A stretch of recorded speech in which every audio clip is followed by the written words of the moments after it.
Cuando uno se mantiene sincero a sus principios y sus valores y a su esencia, pues es muy poco probable que uno fracase, porque uno está siendo sincero con uno mismo.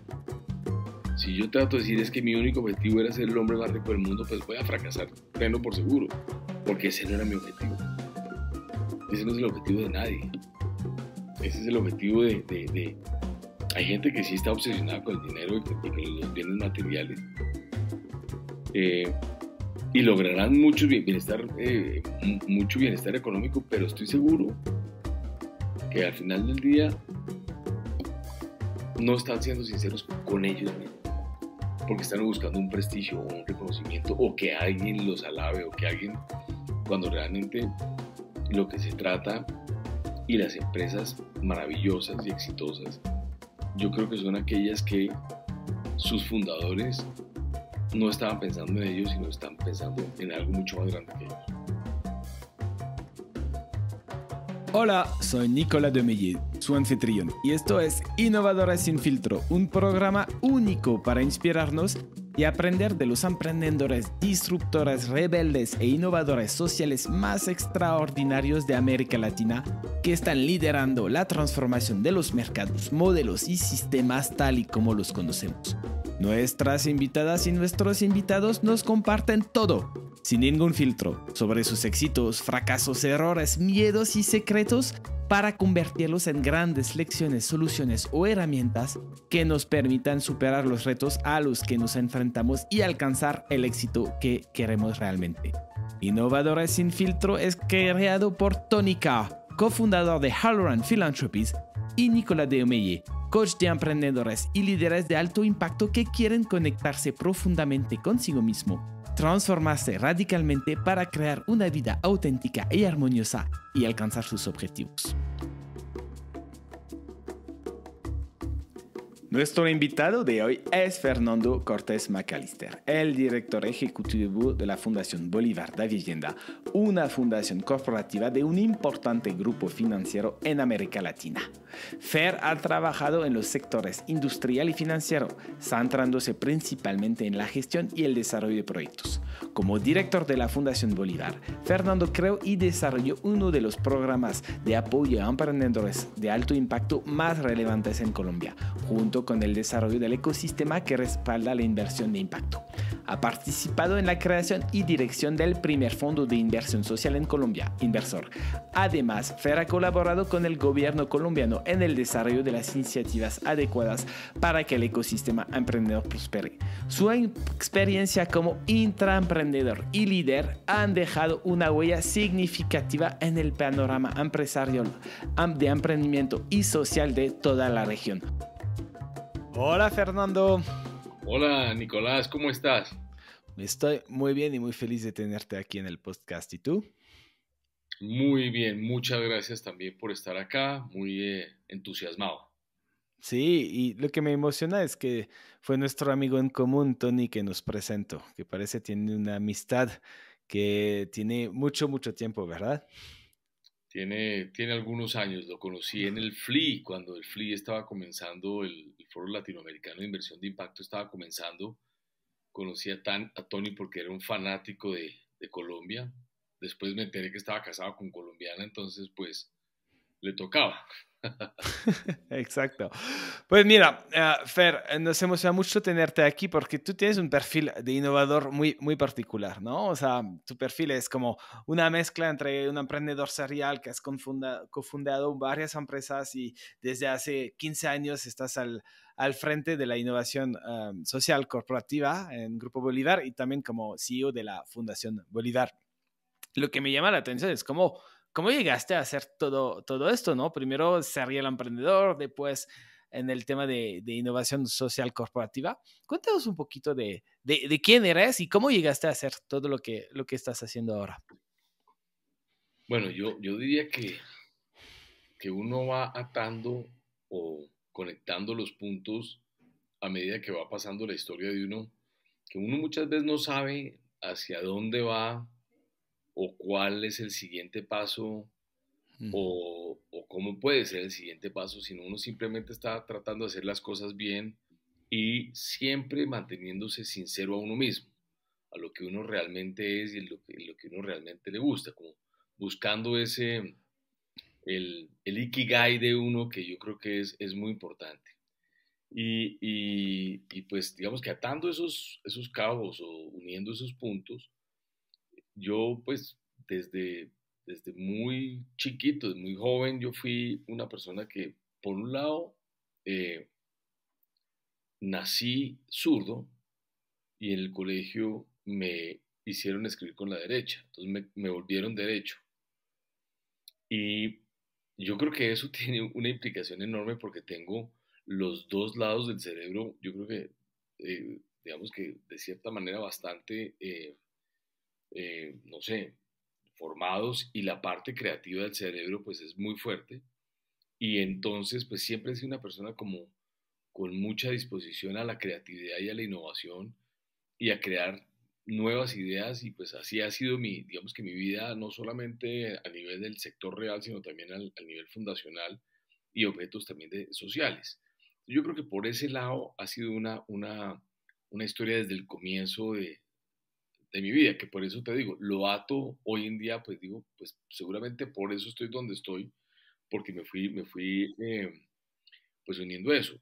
También fui una persona que me encanta la gente, me encanta poder conversar con personas, conocer personas nuevas, tener experiencias de conocer gente absolutamente diferente, abierto. Estudié en un colegio americano en donde se partía de la base del biculturismo. Yo diría que es la apertura de abrirse a las culturas sin tener sin ninguna, pues, eh, ningún pues, bias, ningún, ningún prejuicio.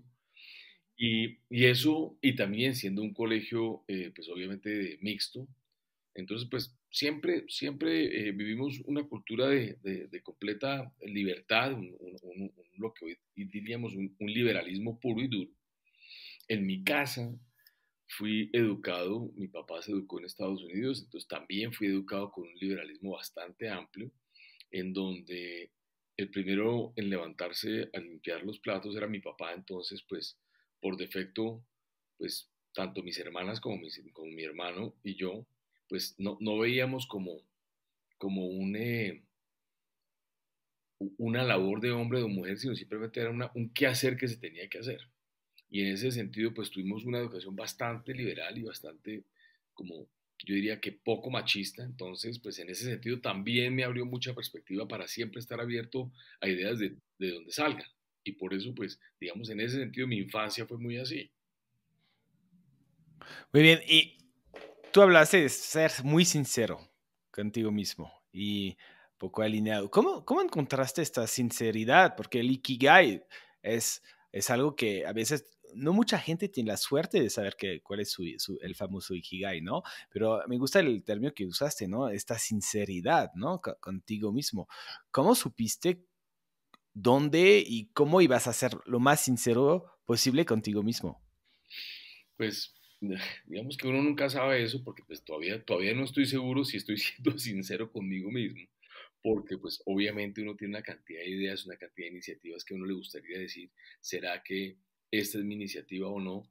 Pero cuando uno se levanta todos los días y está contento con lo que uno hace y satisfecho y con nuevos retos, pues uno está siendo a la hora de la verdad, pues sincero con uno mismo, porque uno está tratando de encontrar esas oportunidades o esa convicción de lo que uno está haciendo es lo que a uno también realmente lo llena en hacer.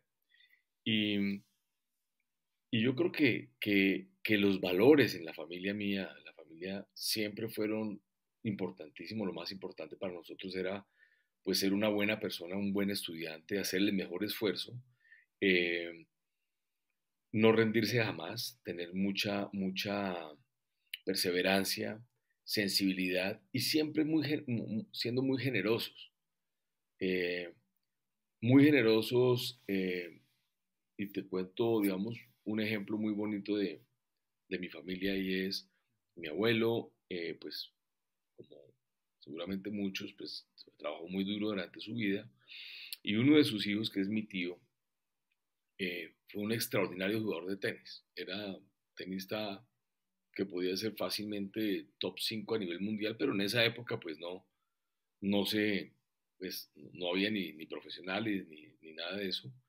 Pero obviamente él se fue a estudiar en Estados Unidos y apenas entró al equipo de tenis, pues le ofrecieron la beca.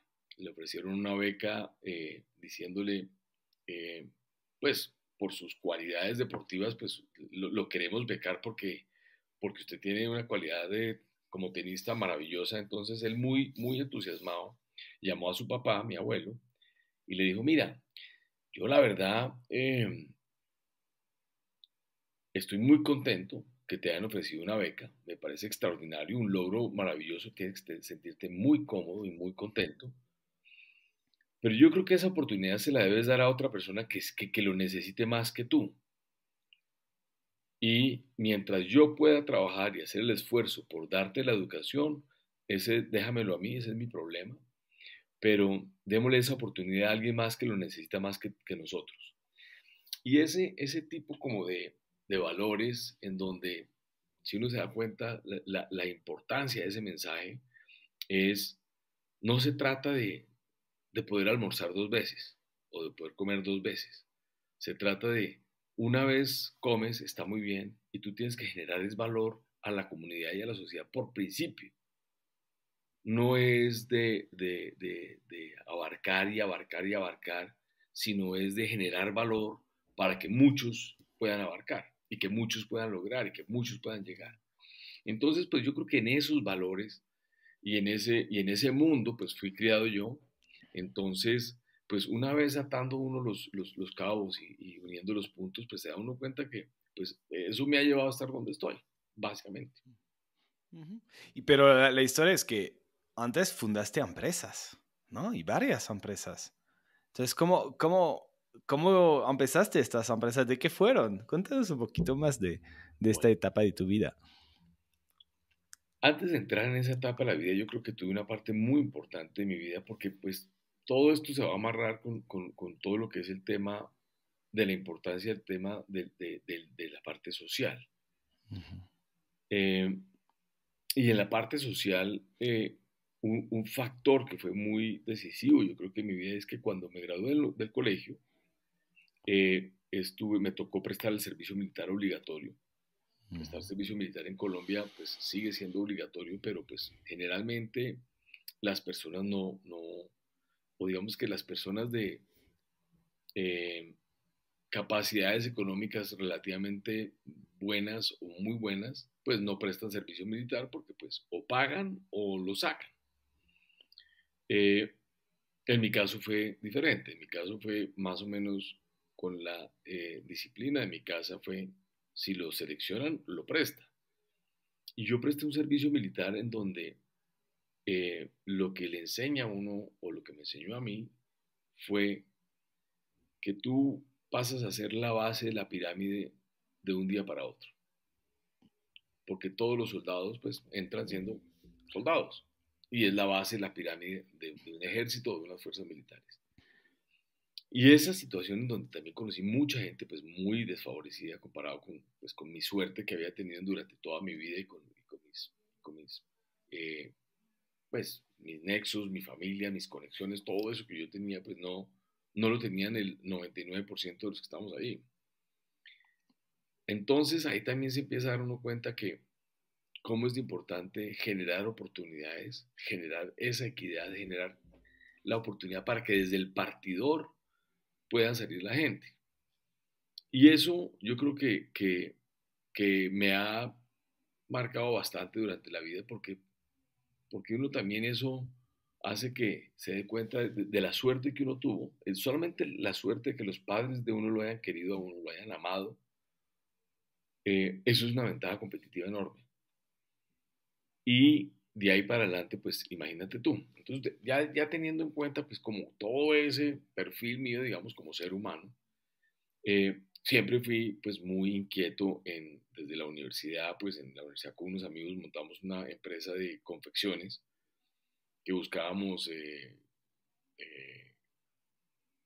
pues personas que nos hacían toda la producción, vendíamos, obviamente pues todos estos eran unos temas bastante incipientes, no eran, aquí en Colombia no estaba ese mundo actual de emprendimiento y de startups y de innovación, era básicamente eh, la gente desarrollando negocios porque pues así se veían, no había unos ecosistemas de nada. De hecho, la clase mía de emprendimiento de la universidad fue realmente patética porque pues pues, no le enseñaban a uno nada, no tenían un contexto claro, no sabían qué era emprender. No hablan ni de bootstrapping, ni de conocer cómo conseguir los recursos, ni de cómo hacer un plan de negocios, sino simplemente era como, le hablaban a uno de empresas como Apple o empresas como Microsoft, que pues ya en el contexto de uno pues no tiene ni siquiera un sentido común. Entonces nos fuimos haciendo eso. Esa empresa pues digamos que se acabó en su momento. Eh, pues porque yo creo que nos dedicamos a otras cosas, entonces también me dediqué al tema de una agencia de publicidad que empezamos a desarrollar.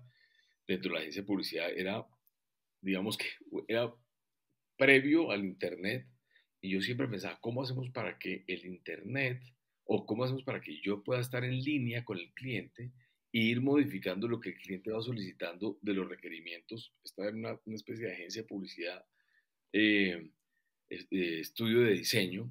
Entonces, en vez de yo ponerme a adivinar lo que el cliente quiere, lo puedo ir trabajando con él. Trabajamos así, pues, pues en un año vendimos $1 millón. eh, y obviamente, pues, ahí también aprendí que el flujo de caja es fundamental para el desarrollo de las empresas.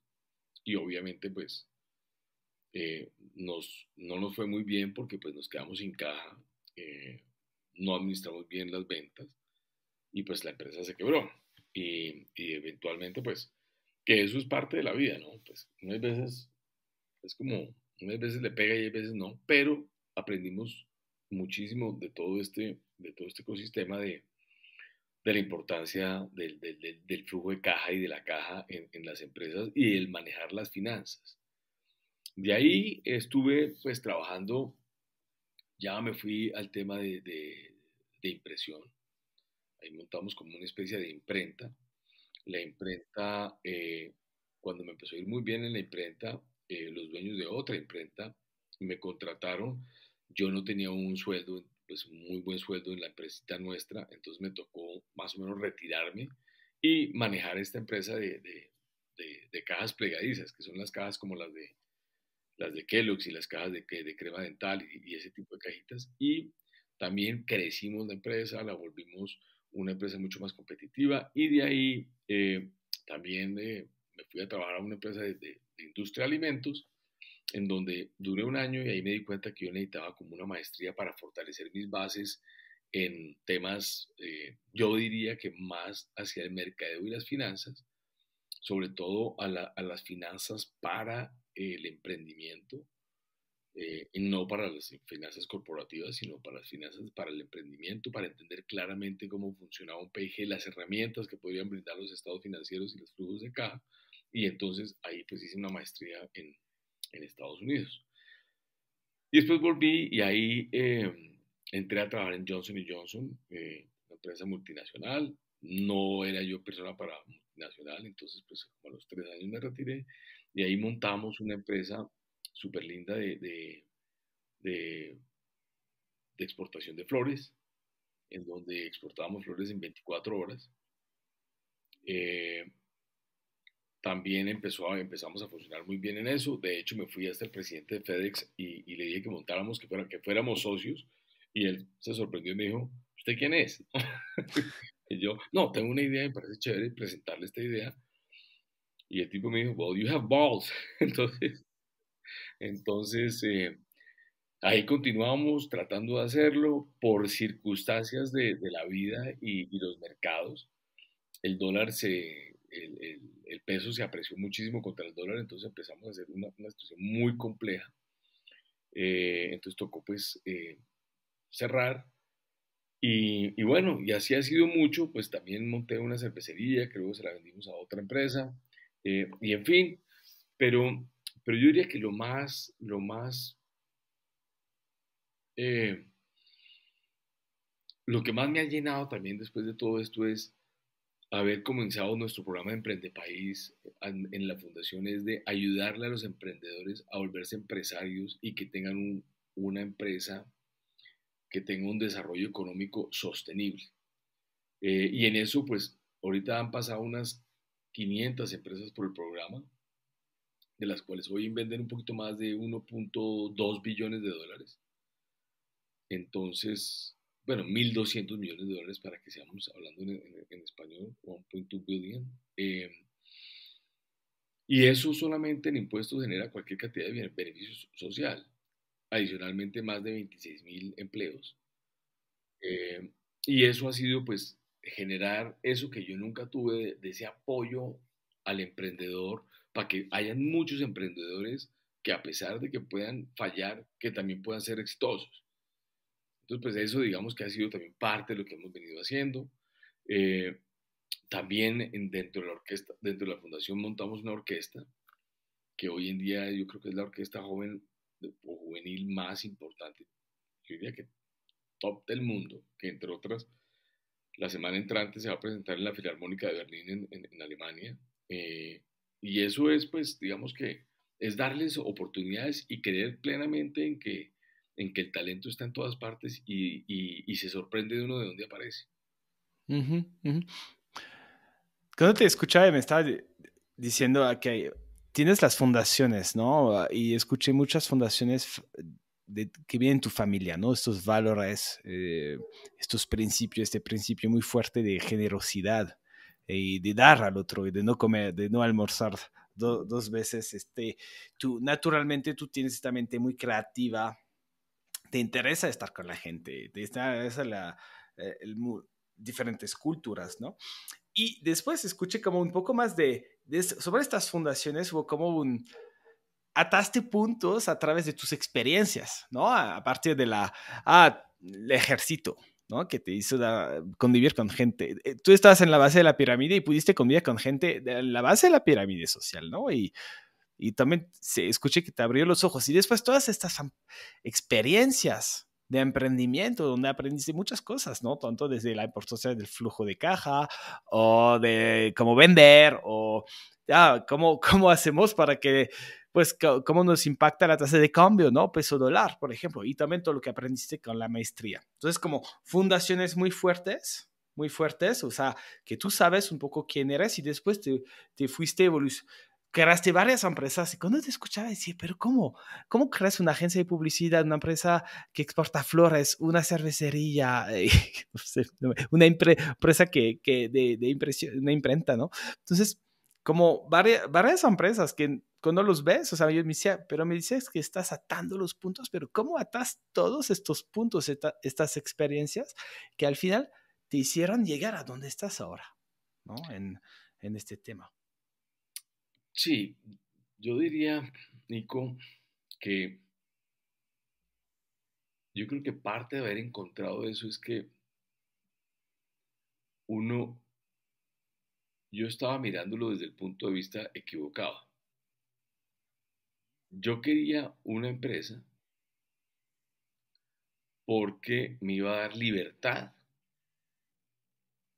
y también me iba a ir económicamente muy bien.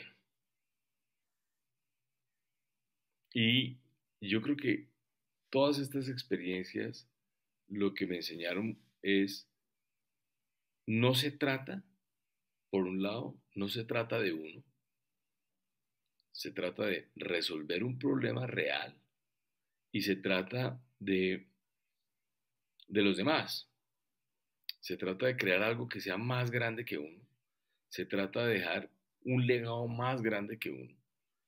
Que no sea un tema personal. Hoy, quizás hace 20 años hubiera dicho, no, sí se trata de algo personal porque yo lo quiero. Pero hoy, después de tantos años y ya cuando uno, pues, más agua ha pasado por debajo del puente, uno se da cuenta que realmente se trata de ver cómo uno da más y cuando tú das más, pues casualmente recibes más.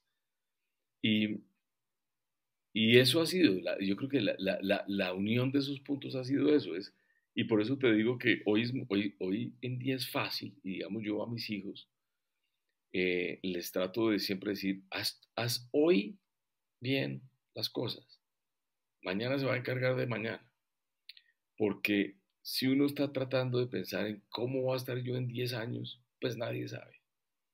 Nadie en el mundo entero pudo haber dicho que íbamos a estar todos encerrados en una pandemia. Nadie se nos ocurrió. Entonces, yo creo que hay que estar es abierto a las posibilidades, abierto a las oportunidades y dar lo mejor de uno con absoluta generosidad y eh, que el día de mañana se te devuelve. La gente te va a buscar cuando tú le ayudas a alguien con un desinterés, o más bien con un interés genuino de ayudarle, esa persona va a ser eventualmente una persona agradecida contigo y cualquier cosa que tú tengas en la vida te van a llamar. Que funciona un poco como el ecosistema de Silicon Valley, que no se trata de tengo que estar en todos los negocios porque pues por ahí se está moviendo todo, sino todo lo contrario. Yo sé que Nico tiene estas cualidades o estas aptitudes y yo te traigo una idea y tú me dices, no, es que yo no tengo ni idea de eso, pero te presento a alguien más, que ese sí sabe. Y tú no me estás diciendo, pero yo te lo presento, pero si tú me das algo a mí. Ese mundo de comisionista o de interés personal, allá no existe porque allá están interesados en que todo crezca.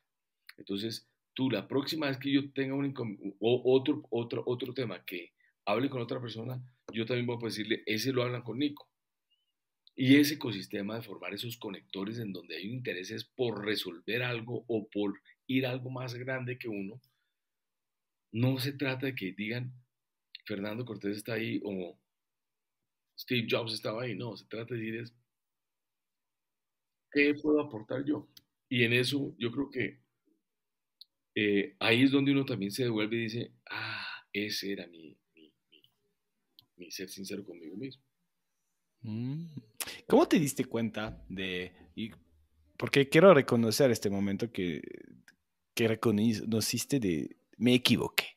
Me equivoqué. Para mí hacer una empresa era tener libertad y éxito financiero, ¿no? Y me di cuenta que no es esto, es resolver un problema primero, resolver un problema real.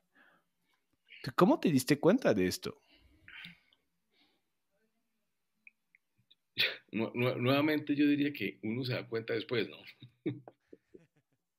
Uno se da cuenta no es cuando no estoy diciendo, no era una reflexión profunda, de decir, me estoy dando cuenta de que esto está pasando, sino a medida que va pasando la vida y uno va reflexionando de lo que ha pasado, yo creo que eso lo hace uno darse cuenta. No es un tema de, ahora voy a hacer esto, no, sino seguramente eh, si me voy a dar cuenta, en 10 años me voy a dar cuenta de cosas que en este momento no me doy cuenta.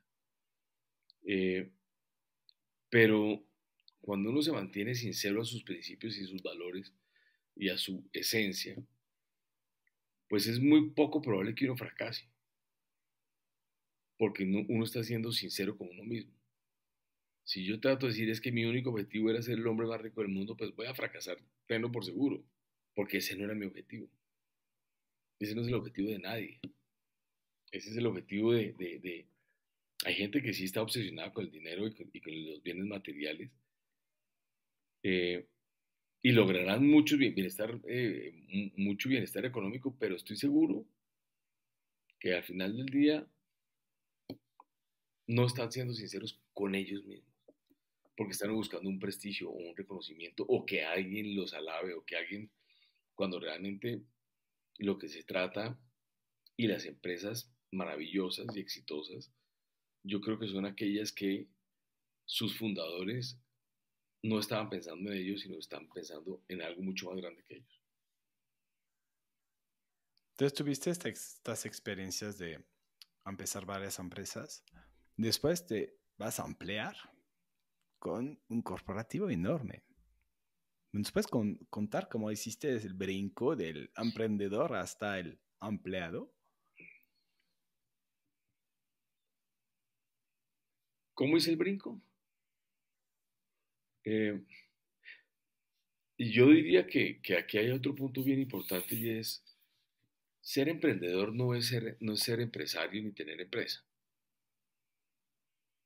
Yo creo que ser emprendedor es, entonces se inventa el término intraemprendedor. Entonces se inventa el término, todo, se inventan los términos es de cómo son las personas. Entonces, los intraemprendimientos o el emprendedor, el emprender puede ser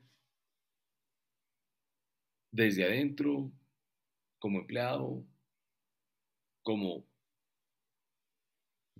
director de una fundación. Emprender es crear nuevas ideas para resolver problemas. Y yo creo que eh, uno también se da cuenta que de pronto el generar un emprendimiento o una empresa exitosa, pues no es tan fácil. El primer emprendedor tipo Steve Jobs o Bill Gates, pues son gente que eran extraordinarios y más que cualquier otra cosa, administradores y comerciales que lograron hacer que su empresita se volviera un monstruo gracias a muchísima gente que contrataron a los que eran, se estuvieron abiertos a hablar con mucha gente, estuvieron como pendientes de asesorarse con la gente que era, tuvieron la suerte de haberlo hecho donde tenían que hacerlo. Entonces, esos son, y si tú hablas con cualquiera de ellos, muchos te mencionan el tema de suerte, porque pues cayeron en el serendipity muchas veces de haber hecho un esfuerzo enorme y que se fue pagando, pero lo supieron navegar. Y yo diría que en el caso mío, el devolverme al corporativo, en donde uno ve también los procesos, la estructura organizativa, la importancia de tener un talento humano capacitado, una capacidad de liderazgo, trabajo en equipo, todo esto, pues también es parte de lo que hoy en día es uno, en donde uno busca que todo eso sea también parte fundamental de los emprendedores que apoyamos, que ellos entiendan que eso es fundamental para el desarrollo de la empresa, tanto como el gobierno corporativo. Ujú. Me encanta que mencionas esto porque en el mundo de hoy emprender tal cual, emprender una nueva empresa desde cero es algo que es muy valorado, ¿no? Y a veces podremos decir demasiado, ¿no? Y no se valora tanto el intraemprendedor. Y creo que es un excelente mensaje que nos estás dando y a la audiencia que nos escucha, es que si quieren tener impacto social, no solo es empezar algo desde cero, sino estar en organizaciones existentes y que desde ahí se puede crear, se puede intraemprender para tener el impacto que están buscando. Es que también te quiero agradecer por mencionar esto y para decir que existe otras maneras, ¿no? Y existe otras vías de hacerlo. Y entonces tú llegas a Grupo Bolívar y, a ver, ¿cómo fue el tema? Primero te vuelves VP de sostenibilidad corporativa y después CEO de la fundación, la creas. ¿Cómo nos puedes contar un poquito de esto de que empezaste a partir del Grupo Bolívar? Claro, yo entro en el Grupo Bolívar eh, por, en la constructora Bolívar, entré a trabajar en la constructora Bolívar, básicamente en un tema lo llamamos innovación, pero a la hora de la verdad era como nadie sabe qué está pasando. Y en el mientras tanto y mientras definíamos roles, nosotros teníamos unos programas de apoyo a las eh, comunidades. Nosotros hoy en día decimos no vendemos casas, sino vendemos, sino construimos comunidades. Y empecé siendo una constructora principalmente de vivienda de interés social, empezamos a montar un proyecto de llegarle a que las administraciones o los conjuntos, las viviendas de interés social, se administraran de una manera apropiada, o sea que el condominio se manejara de una manera apropiada, que tuviera un sentido, digamos, unas finanzas sólidas como conjunto, que tuviera, o sea, que todo el mundo pagara, que estuviera al día, que los servicios estuvieran al día, también todo el tema de relacionamiento entre las viviendas, o sea que todo lo que podría ser capital social dentro de la organización, y todo el tema también de temas de reciclaje y temas verdes para que la gente pues cuidara pues, el agua, la luz, etcétera. Eso fue hace unos pues casi 20 años. Eh, y creamos un modelo de, de este tipo. Hoy en día ese modelo, hoy en día se llama la gerencia capital social. eh, Creamos hoy en día hay más de 250.000 familias en ese programa. Y de ahí, pues yo estaba como aburrido porque nada que definíamos el rol de innovación, entonces terminé montando el leasing operativo de la compañía de leasing, del Grupo Bolívar también. Entonces también otra vez emprendiendo en temas de leasing operativo, y después de eso, como a los 2 años, me llamaron para ser el VP digamos, de responsabilidad social empresarial, en ese momento la llamaban así, y y de empezar a montar la fundación.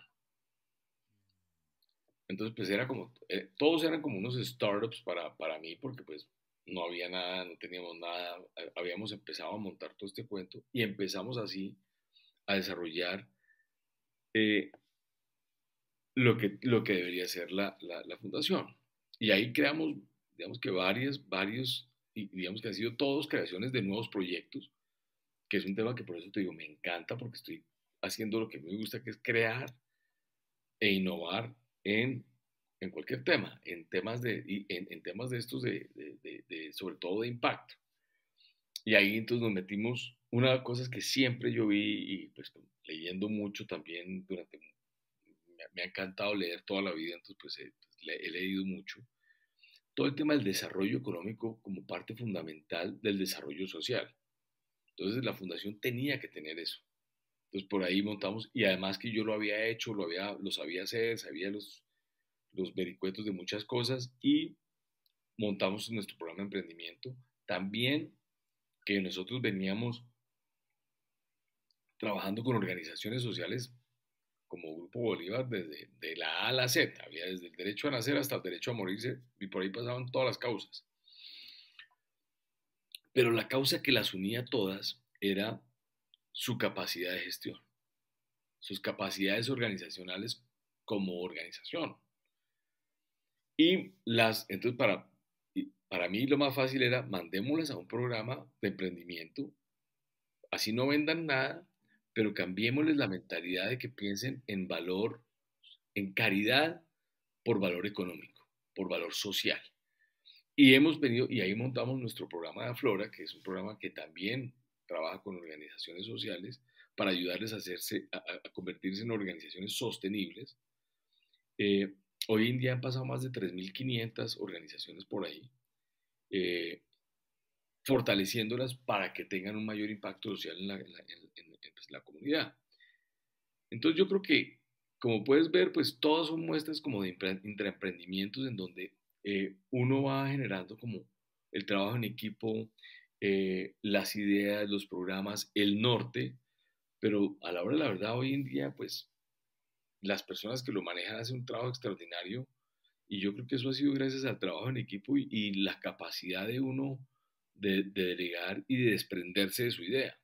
Y volviendo a hablar del tema, es más que yo. A mí no me interesa que cuando yo salga o cuando yo me retire o cuando yo me muera, eh, dicen, ah, pues ahí se acabó el proyecto porque pues era lo de él. Y desde que hace que 15 años, más o menos, ¿no? Que existe la fundación, existe 15. 15 años. 14 años cumplimos de 2009 al 2023, sí. Ah, mira. ¿Cuáles han sido los momentos más difíciles para ti y cómo los superaste? Yo creo que uno de los momentos más difíciles fue cuando me ofrecieron, me dijeron, ¿por qué no nos ayuda a hacer esto? Necesitamos que usted venga a hacer esto. Porque si tú me hubieras dicho hace 30 años, o hace 20, que es más lejos, que yo iba a ser el CEO de una fundación, y tú dirás, no, estás completamente loco. En mi vida se me pasó por la cabeza. Y hoy en día digo, tenía que ser así porque fui uniendo los puntos y decía, es una persona que es súper consciente de los temas sociales, súper consciente del desarrollo, súper consciente en el tema de desarrollo económico. Tiene el bagaje para manejar negocio, pero para manejar el tema social. Entonces, pues era como, hoy era como un no-brainer. En ese momento para mí era, yo decía, me va a tocar hacer esto. ¿Qué voy a hacer? Entonces, ante el qué voy a hacer, pues me puse creativo y hoy en día pues la fundación pues es una fundación pues muy importante, muy relevante, pero más allá de eso, eh, me enseñó, yo creo que a manejar esa incertidumbre, a vivir con unos principios sólidos y una estructura, digamos, con una estructura sólida de principios, pero en un mundo súper flexible. Entonces, a mí me gusta andar sabiendo que el piso se está moviendo. No me incomoda. Me incomoda es quedarme dormido y no pensar en nada más. Eso sí me incomoda y entonces uno está retando todo el tiempo. Ese yo creo que fue uno de los momentos más duros, pues a nivel laboral, ¿no? Estamos hablando. Eh, También otro momento muy difícil para mí fue, pues, yo diría que al principio teníamos un consejo de la fundación. El consejo de la fundación no sabía lo que quería, yo tampoco, eh, y hacer ese match como tener una conversación que muchas veces yo decía, aquí, ¿para dónde estamos hablando? Unos para un lado, los otros para el otro, uno dice una cosa, entonces le devuelven para la otra, entonces era una generación como de mucho choque, sin claridad, que fuimos aclarando. Y a las ideas les llega su momento. Y comenzamos a fortalecer eso. Eh, También, nuevamente, volviendo al tema de la apertura, de ir a buscar, ir a mirar, ir a entender, ir a comprender, ir a hablar con gente que siempre, pues yo siempre he visto que uno siempre se tiene que parar ante alguien como que uno diga, esta persona es la persona más inteligente que yo he visto en mi vida, ¿qué me puede aportar? Y ahí aprendo mucho. Cuando uno piensa que uno es el que puede, y digamos, en esta entrevista para mí es un poco pues compleja porque a mí no me gusta hablar de mí, a mí me gusta aprender de ti o aprender de los demás. Y en eso, pues, yo creo que es muy valioso eso. Entonces, pues, para mí, otros momentos difíciles, yo creo que nada, yo creo que pues para mí, y yo no sé si es difícil el momento en que de golpe es que cuando uno encuentra lo que uno le encanta, pues no es difícil. Es un reto, hay retos, hay obstáculos, pero difícil no es. Ujú. Y entonces, gracias por venir a hablar hoy. Si a ti no te gusta hablar de ti, quizás te estoy poniendo en un momento un poco difícil. Gracias por estar aquí. Este primer momento difícil de tener que te invitan a liderar la fundación que nos mencionas, me hizo reflexionar mucho en esto que a veces en el sector de impacto social, ¿no? Te piden cuál fue el momento de inflexión, ¿sabes? Que parece que debe de haber un momento de inflexión donde había uno antes y de repente te pasó algo en la vida y por eso te dedicaste a hacer lo que haces. Tú fue diferente. Lo que escucho es más, fue una construcción, ¿no? Es poco a poco. Y un día, lo que me llama más la atención es que casi alguien te ve. Alguien te dice, no sé si una persona o una organización, y te dice, yo creo que tú eras la persona indicada, y tú dices, ¿cómo yo? No, o sea, no lo creo, ¿no? Y como dices, hace 20 años me hubieran dicho eso, claro que no. Y creo que es un mensaje súper importante. A veces no sabemos nosotros, pero la gente alrededor de nosotros nos ve y dice, creo que esta persona podría ser buena para esto. ¿Cómo pasó para esto? ¿Hubo esta persona que te vio y que te dijo, tú eres la persona indicada? Claro, claro que sí hubo esa persona. eh, que era el presidente del grupo en ese momento, que me dijo, necesito hablar contigo. eh, y, y él como que él me puso ahí como que, no necesito que pienses tanto en que si sí o si no, sino es lo que vas a hacer ahora, más o menos. Eh, yo creo que él fue el visionario en decir, él puede hacer esto de una manera extraordinaria. Y, y obviamente confió en mí y confía en mí plenamente.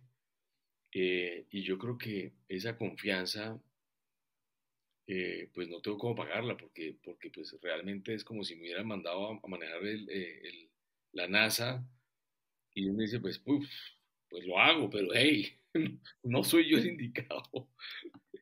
Pero como que él vio que yo tenía, como dirían, what it takes. Y pues sí, ahí estoy. Obviamente, pues habremos cometido bastantes errores, pero hemos tenido ese apoyo y él ha sido como la persona que creyó en mí y que vio que yo tenía un potencial en donde ni siquiera yo lo había visto. O ese gran potencial que yo no había visto. ¿Y a ti también? ¿Lo has hecho para otras personas esto? Ser visionario con otros. Yo creo que sí, y ahí yo he tenido una política de, de uno, cuando uno trabaja con alguien o cuando alguien trabaja con uno, hay que quererlos, como si fueran hijos. Y yo lo digo porque si tú quieres a alguien, pues tú desinteresadamente le vas a ayudar. Tú no quieres lo mejor para la organización, sino tú quieres lo mejor para él primero o para ella. Y segundo, eh, pues para la organización. Pero si esa persona está contenta, se siente respaldada, se siente querida, siente que tú estás diciéndole una cosa porque realmente lo sientes y lo ves en ello el potencial, yo creo que ese potencial se vuelve pues enriquecedor. Ahorita, por ejemplo, tengo dos personas que, que los he puesto en sitios en donde se la aposté y, y como dicen, la está sacando del estadio, le están haciendo trabajos maravillosos.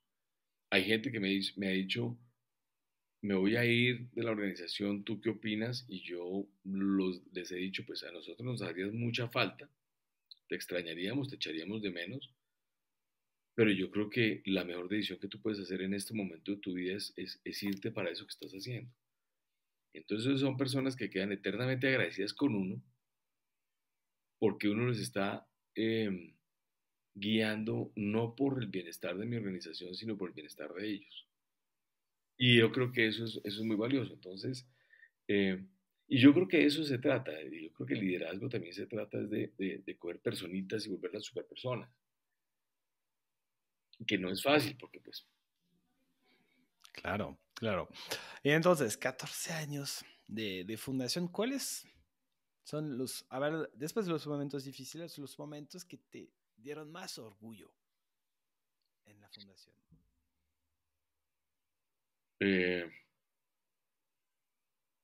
yo creo que por un lado, digamos, sentir que es que lo voy a coger digámoslo como más que todo como por un orden cronológico. Por un lado, organizamos la Filarmónica Joven de Colombia, que es la orquesta que te mencionaba, eh, de nada, de un PowerPoint presentation a el 20 de noviembre del 2023 se presentan en la Filarmónica de Berlín. Entonces, pues uno en 14 años lograr que una orquesta de jóvenes llegue a la Filarmónica de Berlín con un repertorio que yo diría que no es muy común en orquestas. Y no es muy común en orquestas no el repertorio per se, sino lo que hacen con el repertorio. Entonces, son ballets. Uno es un ballet de Stravinsky, que no solamente lo van a tocar, que ya es complejo, sino lo van a bailar, van a hacer una coreografía dentro de todo esto. Eh, también una obra de Shostakovich, la Quinta Sinfonía de Shostakovich, que también se va a presentar con una puesta en escena en donde en un momento dado no hay luz. Entonces, ¿cómo un músico sigue la partitura sin luz? Y manteniendo la calidad, pero óptima del sonido.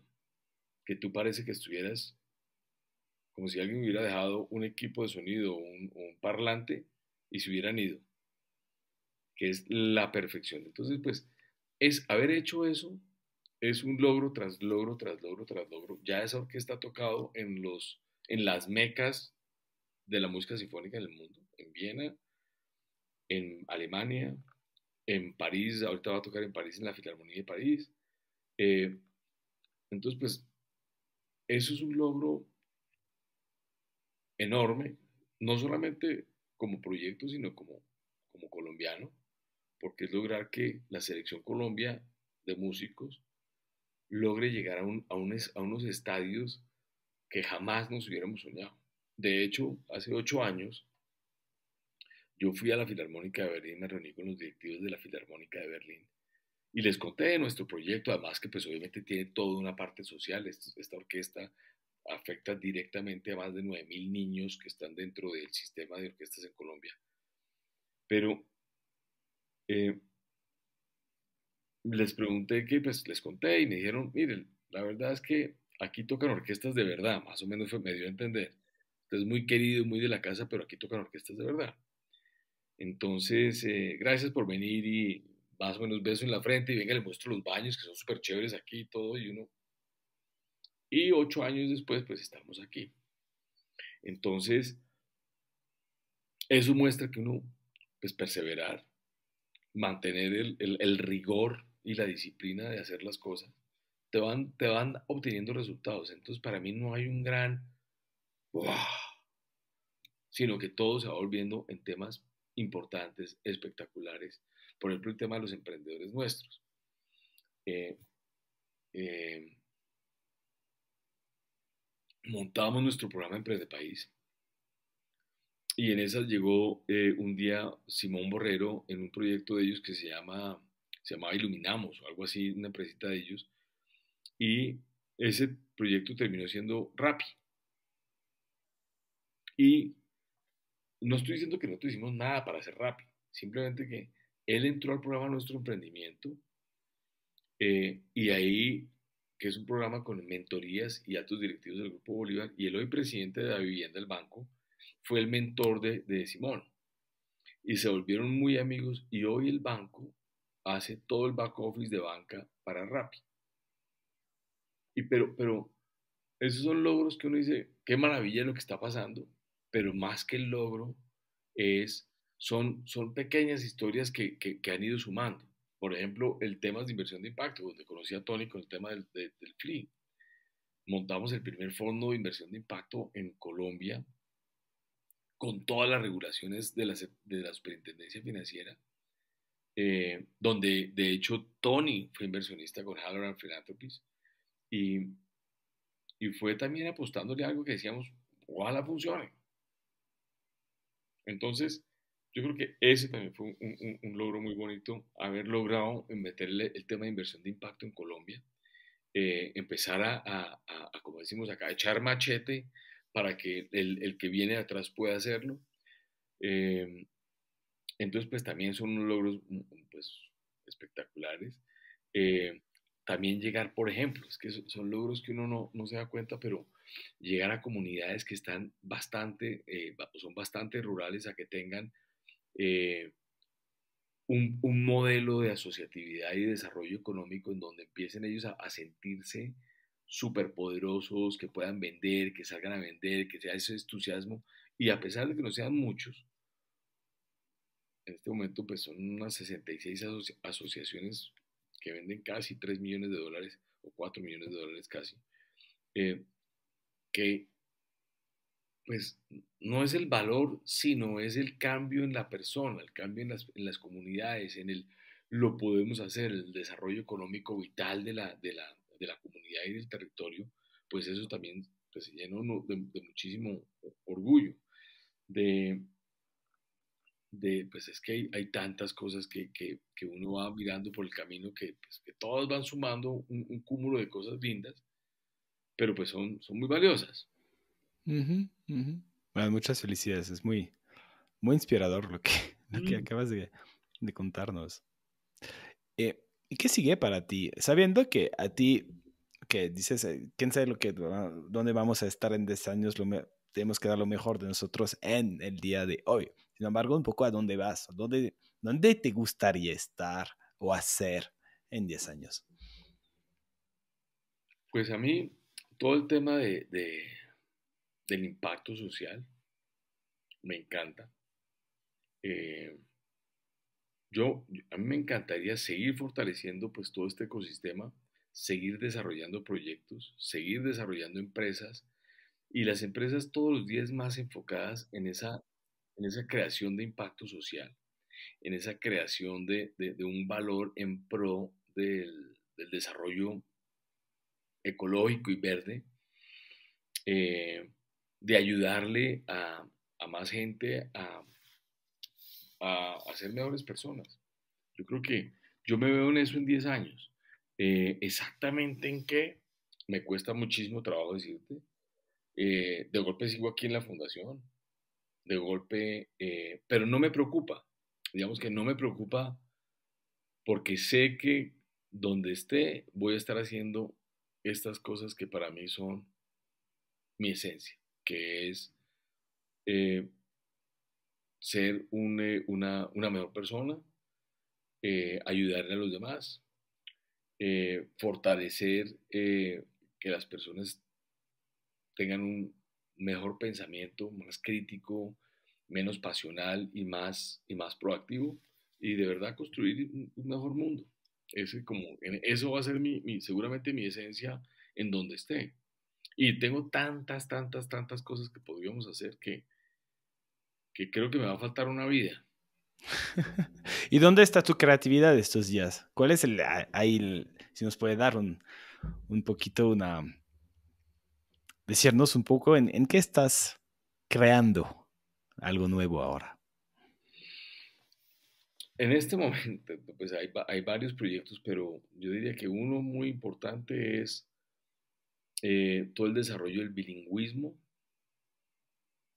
eh, cómo fortalecer el bilingüismo en Colombia, porque pues, el inglés aquí no se ha dado. Es un tema que me entusiasma mucho, creo que hay un potencial enorme para poder lograrlo hacer, eh, porque queremos ser una potencia en turismo, pues, y sin saber inglés, pues es más difícil. Entonces yo creo que por ahí estoy trabajando en eso. Y el tema, también muy interesado en todos los temas de biotecnologías para soluciones verdes. Ahí hay temas bien interesantes que me encantaría o que estoy buscando, buscando la comba al palo, como dicen. Eh, y todo lo que es clean tech energies y yo creo que biotecnología que pues en pro del bienestar, yo creo que del planeta, como más que el planeta, la humanidad. Ujú, buenísimo. Y para cerrar esta conversación, Fernando, ¿qué pregunta no te hice que te hubiera encantado que te hiciera? Es una muy buena pregunta. Eh, Nunca me preguntaste nada de mi familia. Mm, mira, ¿qué quieres decirnos sobre tu familia? Que yo creo que la familia es el eje fundamental de todo ser humano. Y la familia, entiéndase por ya sea la pareja de los hijos, ya sea si uno es padre o madre soltera, su hijo, pero ese núcleo familiar es lo más importante que tiene cualquier ser humano. Obviamente hay casos extraordinarios de personas que son completamente, pues, no sé, asociales, pero son casos uno en muchísimos. Pero la importancia de la familia para mí tiene tal valor que uno siempre, o yo siempre he tenido como principio que si para ti lo más importante es tu familia, pues obligarte a hacer algo en contra de ellos o en contra de esa necesidad que tiene su familia en ese momento, pues estoy yendo en contra tuyo. Y vuelvo al caso. Eh, por ejemplo, un permiso en el trabajo para ir a recibir las notas de tu hijo o tu hija en el colegio, pues eso para una madre o para un padre es lo más importante que pueden hacer ese día. Y debería ser lo más importante. Yo decirte que no puedes hacerlo simplemente porque eh, no me parece o porque es el tiempo de la empresa, ya estoy creando una persona que no va a pensar en mí en el momento que yo lo necesite. Y esa familia, en el caso mío, que son mi señora y mis dos hijos, y obviamente pues mi familia pues, alargada, que es mi mamá y mis hermanos, eh, pues es lo más importante para mí.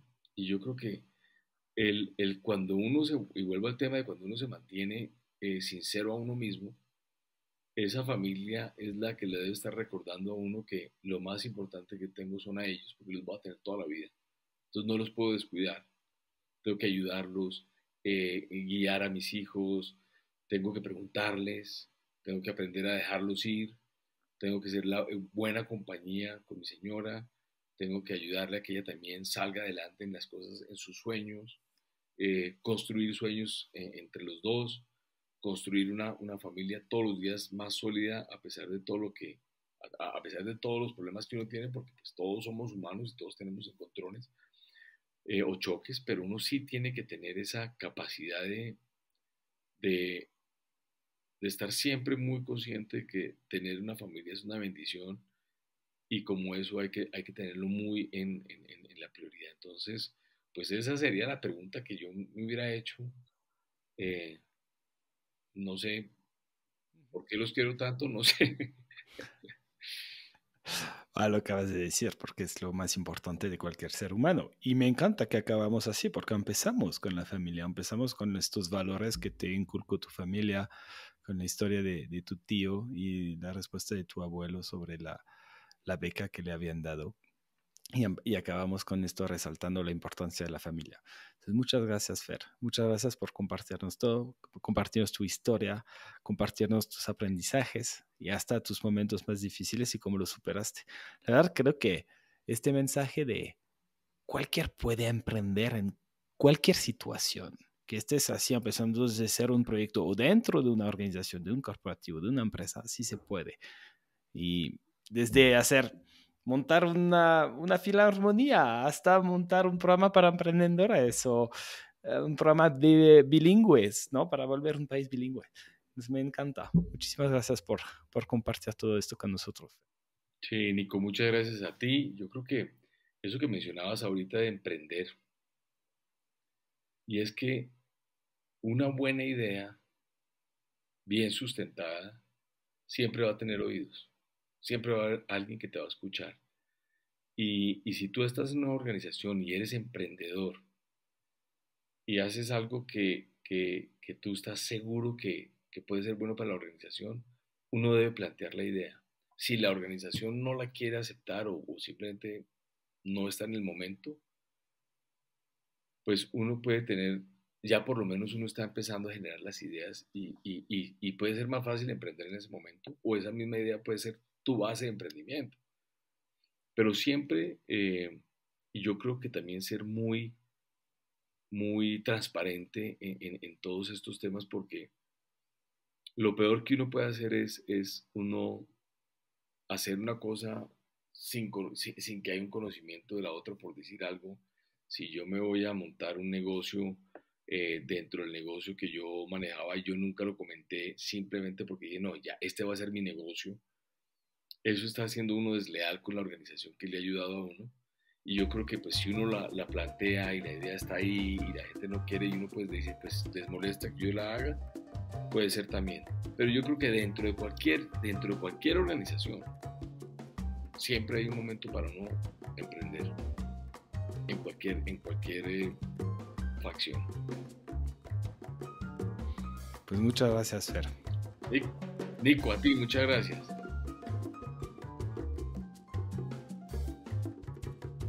Muchísimas gracias por escucharnos. Si te gusta este podcast, por favor, recomiéndalo a tus amigos, a tus colegas, a tu familia. Siempre queremos mejorarnos y queremos escucharte. No dudes en enviarnos tus comentarios, retroalimentación o consejos sin ningún filtro en innovadoressinfiltro.com. Gracias y hasta luego.